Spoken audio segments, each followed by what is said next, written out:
Hi, Hubert M. Thank you so much for sharing the stream. And actually, while I'm thanking you, I also want to thank you for sending me these two articles that I'm going to read. Before I do that, though, good evening, everyone. First of all, just realized this. I only said hi to Hubert M. Yeah, it took me 10 seconds to realize that. That's because Hubert M's special. Uh, we all love her.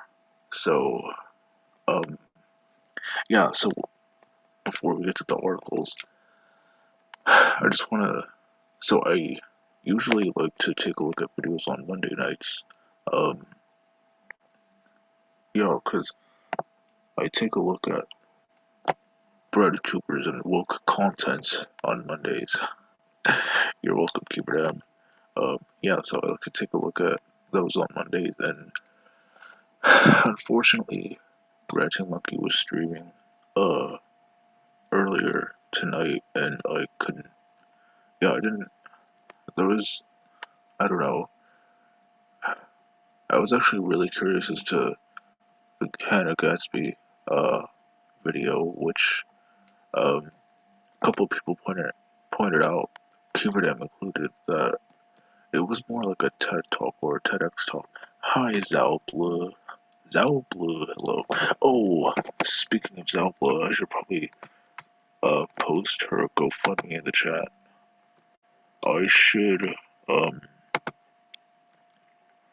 yeah, I should. I don't know. I haven't been keeping track of this, so thanks, Kiverdam again. Um, all right, so yeah, I usually take a look at bread tubers and other woke content on Mondays, and this week we're gonna read an article. Um, I can't copy and paste. Alright, I can't copy and paste emojis on StreamYard, or at least not the comments. Um, alright, so I'll just post links to Zalbo's GoFundMe. Yeah, so I figure that looking at articles is gonna be a bit shorter, so I might as well. Alright, this is um Zalbo's GoFundMe. Alright, so the first article is from Slate. It's My White Daughter Was Bullied Out of Her Majority Black School. How Should We Process This Experience? By Jamila Lemieux, posted back in March earlier this year. Um, oh, that's an ad. Alright, hoping I'm not a cat. Oh. Dear Hinak. Oh, wait. Oh, here it is. I think this is it. Oh, that's the ad. Alright. Alright. Karen Feeding is Slate's parenting advice column. Have a question for Karen Feeding? Submit it here or post it in the Slate parenting Facebook group. Dear Karen Feeding, I'm a liberal, white, upper middle class parent, and we live in a mixed income, racially integrated urban neighborhood. When it came time to enroll our daughter in high school, we selected a school that was majority black because it was close by, and we rejected the notion of getting caught up in which magnet school was the most prestigious. Our daughter had a horrible time there. She was harassed so much that we had to pull her out.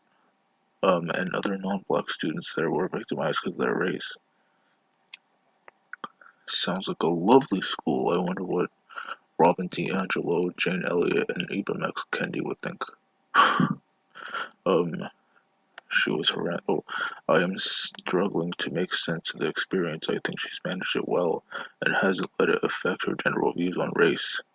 Well, that's actually a miracle because a lot of people speculate that the whole racial stuff is gonna um, affect people's view on race because they're gonna say, or because a lot of times I hear, or not even a lot of times, it's just every once in a while I hear they're just going to create white supremacists, and a lot of times they're not wrong.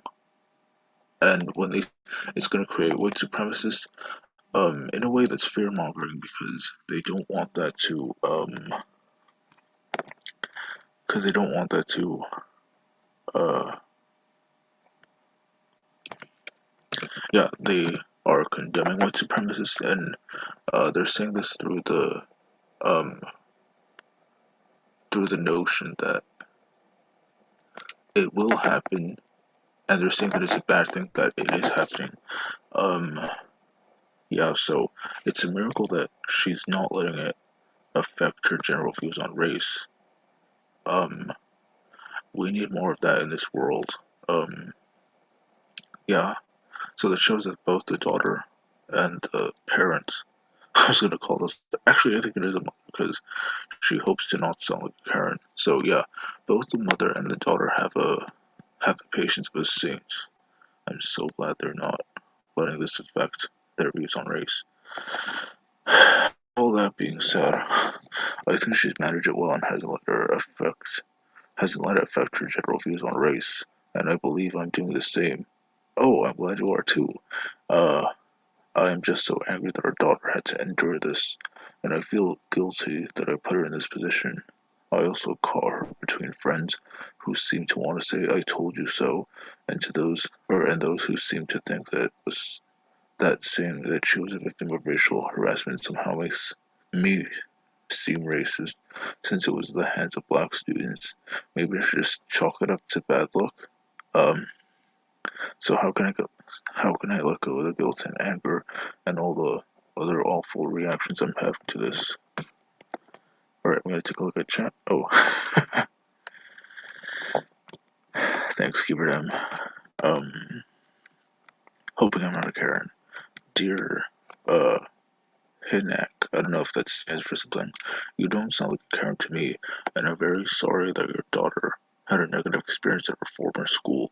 No child deserves to be treated that way, and I think it would be ideal for both you and her to speak to a professional about the feelings you are experiencing as a result. This is a deeply complicated matter. Uh, there's what you seem to know about there's what you seem to know about racism functions in this country, which is stark contrast with what seems to be happening at this particular school.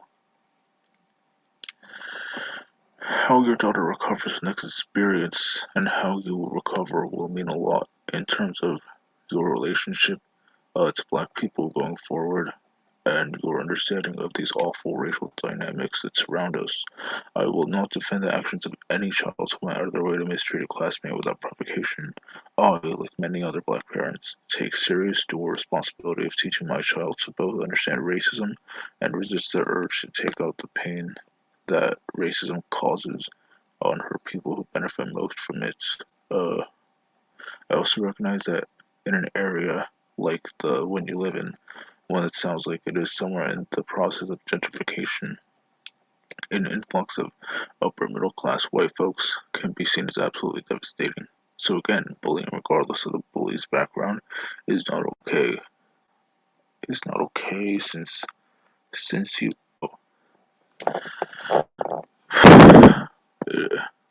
regardless of the bully's background is not okay. But you asked about the larger context here, so that's what I'll try to unpack. What did I add to tea? Um,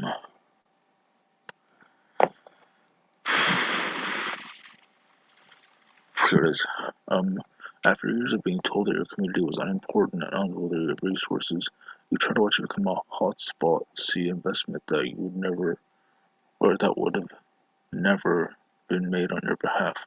Black folks who once had the hood as a place to be surrounded by their own kind, after long days of having to labor for white people, now have to watch whites become the most affluent and seemingly most content or content residents of our ghettos. If that um if that were not traumatic enough, there's also the matter of interpersonal interactions with our new neighbors, many of whom called the police on us, unilaterally organized to reshape schools or otherwise come into our scared or sacred places and treated us as we are so often treated by white people poorly. Um, don't make it about yourself. um, just yeah, I don't really see how you're trying to help the parent so far. Here's another trick subtext at hand when something like that, like what your daughter has experienced, happens. Consider the likelihood that a black person over the age of 16 has had or witnessed at least one egregiously racist experience herself and has been made at least somewhat aware of how racism shapes the world around us. For us, this is to be expected. No, it's so we're told it's to be expected. Racism is just a part of what the country is and what we are up against, and basically have to plan to suffer as a result. One of the ways we attempt to negate uh, that suffering is by forming community with others like us, away from the gaze of those who participate in and benefit from our oppression. Can't make it about yourself, you're not even addressing the daughter. Whether this was a school that was a source of pride for black families in your area, or simply the local black high school, it was a place where these kids, living lives undoubtedly complicated by the gentrification that you brought to this area, connect with peers who are living like they do. Your daughter might not have done anything deliberately to harm anyone or invite mistreatment, but her presence disrupts something truly fragile. The student or the feeling of safety black kids get from being with other like how um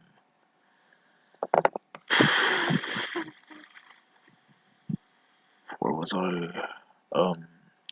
Sorry, I'm scrolling back there. Yeah, I'm hopping back and forth between live chat and this article.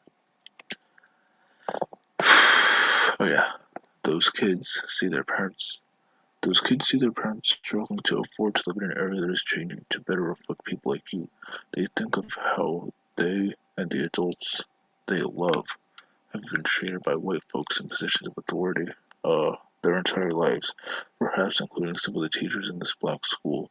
They know the world is kinder to your child than it is to them. The combination of that knowledge, that pain, and their youth can be very volatile. Still not addressing the daughters. Here's something else to consider. The disruption that white students pose in black schools, disruption that they pose does not always come to the cost to white kids that it did to your daughter. Indeed, there have been many instances of black kids fawning over non-black peers because they have been convinced that their privilege makes them somehow special. Nearly every white rapper is an example of this happening on a grand scale.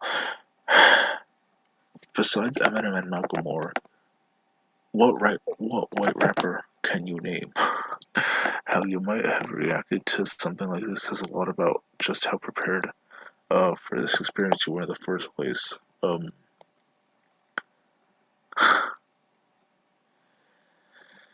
Imagine your daughter had been, imagine her daughter had been very popular at the school, well liked, embraced by her peers.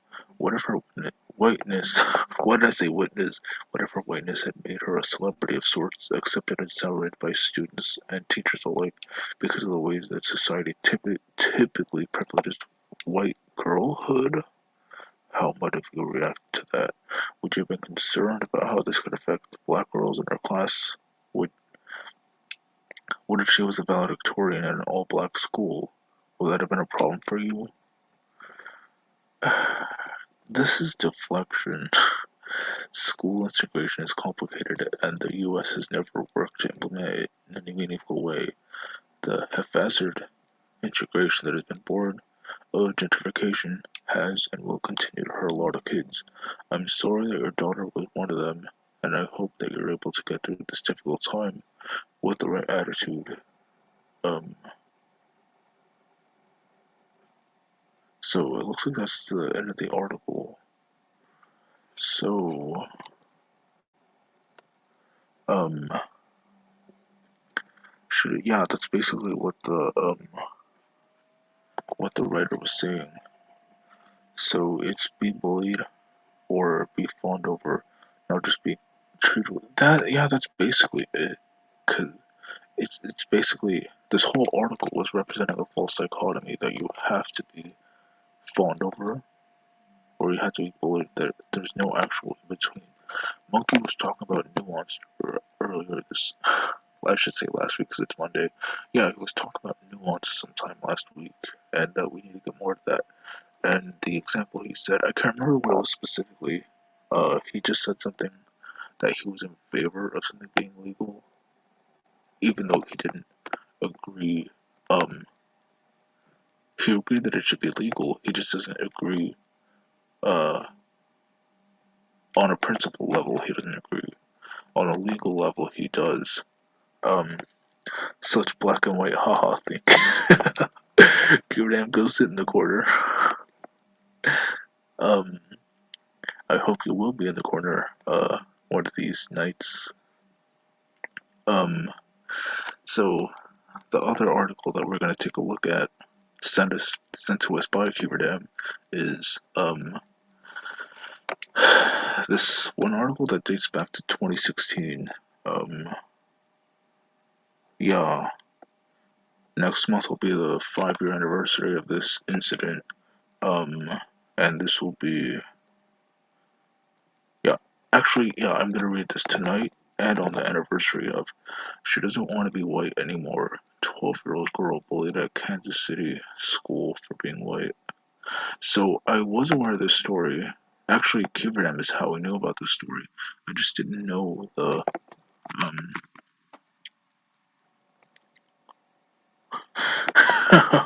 Say hi to Frosted Glass for you. I don't think.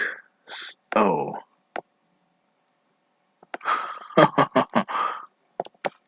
Yay. So, yeah, I knew about this incident. I just didn't know that this 12-year-old girl went as so far as to say she doesn't want to be white anymore. And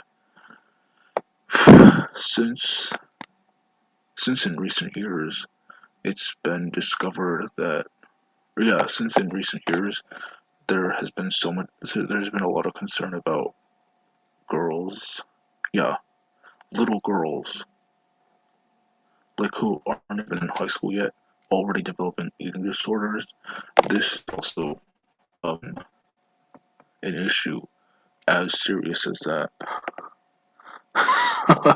Cure them. Um, how about 69 hours, keep them? Alright. So she doesn't want to be white anymore. 12-year-old girl bullied at Kansas school for being white. Um, that is painfully ironic. Alright, after being violently attacked twice in 2 weeks because of her race, the mother of a 12-year-old daughter attending a school in Kansas City where whites are a minority says her daughter doesn't want to be white anymore. From Fox 4, Kansas City, Kansas City. A Metro mom feels helpless after police say her daughter was attacked at school. The mother said her student. I'm gonna start over.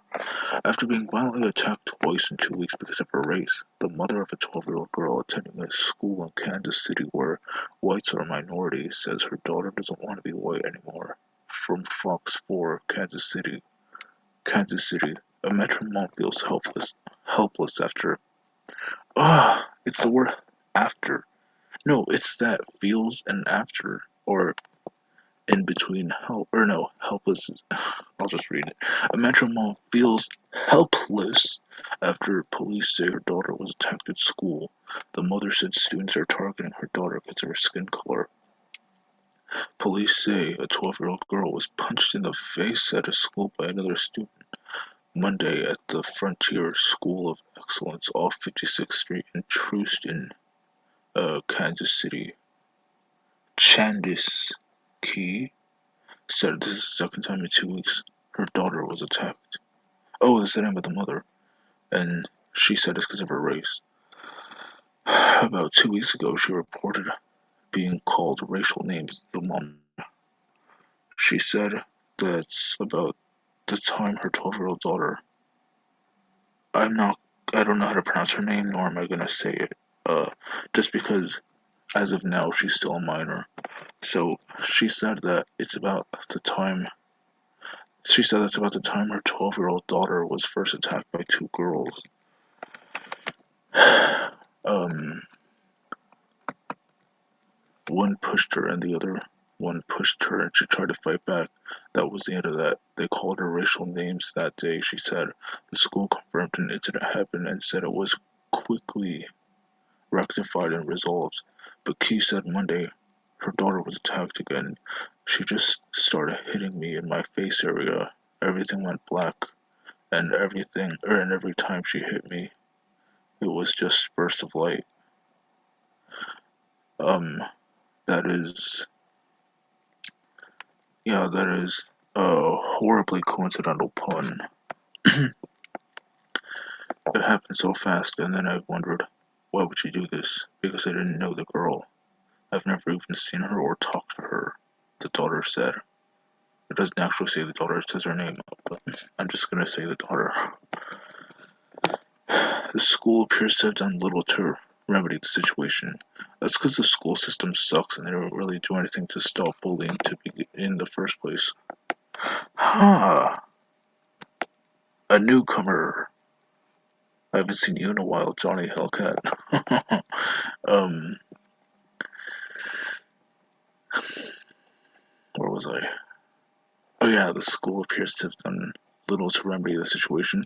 Fox 4 obtained a copy of the police report from. It describes the victim's swollen eye, and the vice principal told police the attack was unprovoked. It's been multiple times. People call me white when I'm walking down the hallway or pointing to the playground. We were standing over there one day and someone called me a white curse word, the daughter said.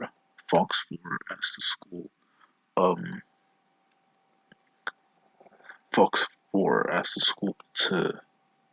Fox 4 asked the school about the victim's previous reports of racial slurs, and the school officials, uh, and the school said officials had no prior experience, no prior references to bullying.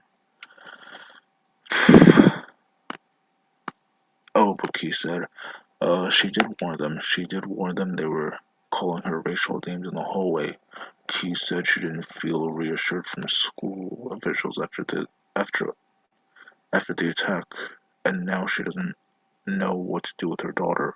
The school, how are they going to reassure me that they feel safe?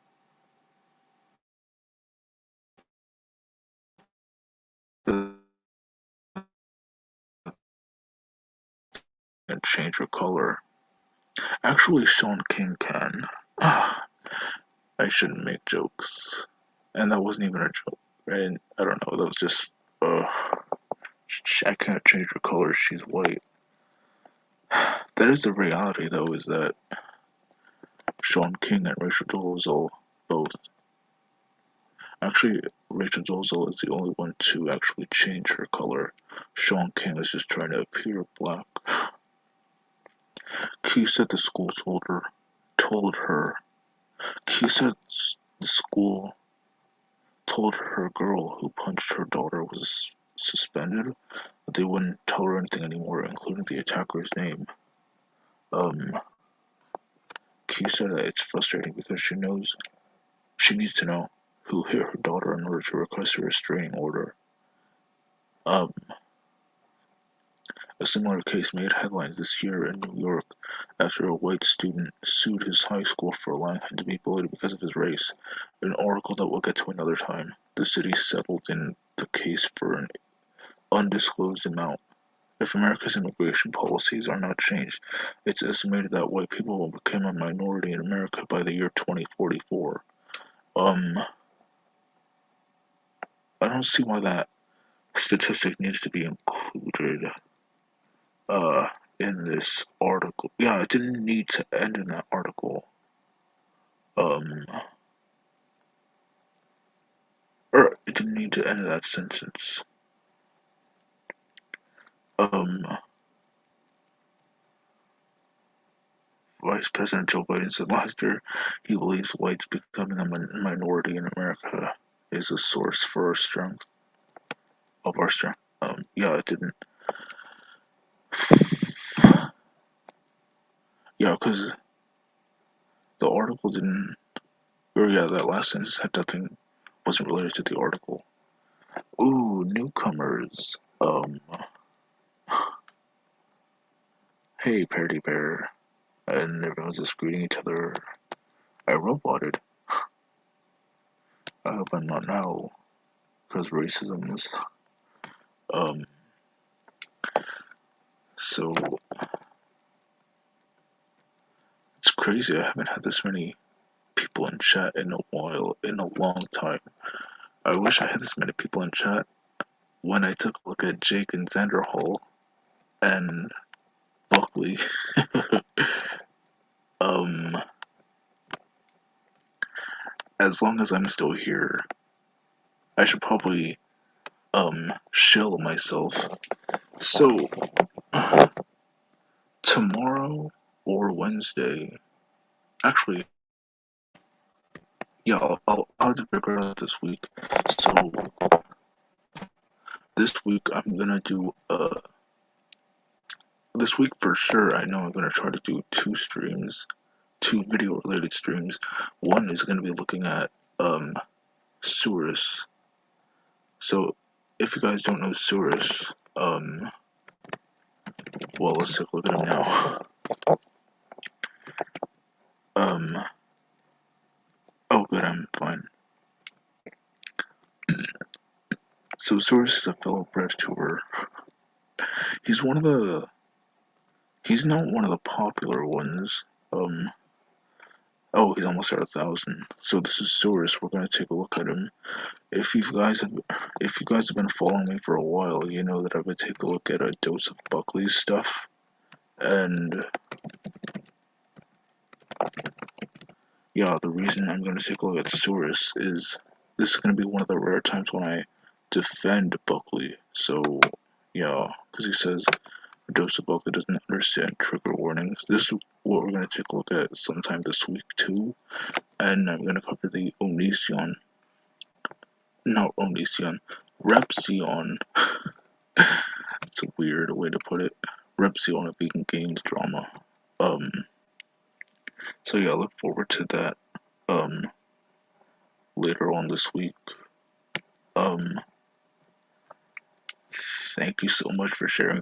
Oh, I should better check Zappos GoFundMe. Actually, I'll post it again in chat. StreamYard. Oops, here it is. Sorry for the clicking. Alright, I'm gonna check Zalba's GoFundMe, see how much she has left. Um, oh, she's 600 away, just about. It's a good thing. Um, yay. I'm so glad she's given as much help as she has. Um, so thank you so much for sharing, Hubert. I will assume that's why, um, Johnny and Parody Bear came on stream. Oh, $620. Um, I don't know, because I know that people are subscribed to me and they never appear in chat. Watch my stuff. All right. Oh, you're welcome. Yeah. Thanks for sharing. Thanks everyone for watching. Um. I will see you guys in the next stream. Take care. I should read articles more often. I should do that. Yeah. God, I don't even know what to sing. I should read articles more often. I wish